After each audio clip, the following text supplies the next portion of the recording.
Four-quarters of the chicken, we score the bone deep down to let the spice soak sweetly throughout the country town.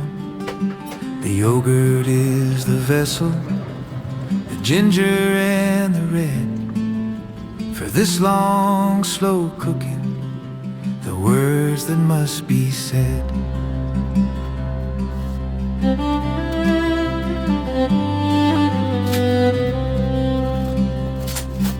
The garam masala blending with pepper black and fine, the fresh cut coriander, a truly sweet design.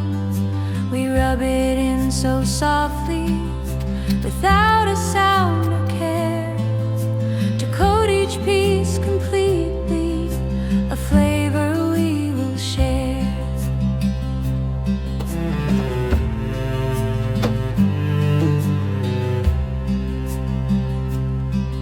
4 hours in the stillness, the quiet time we need to let the creamy coating so it's delicious see. The spices work their magic, the chicken starts to change, preparing for the air fryer across its cooking range.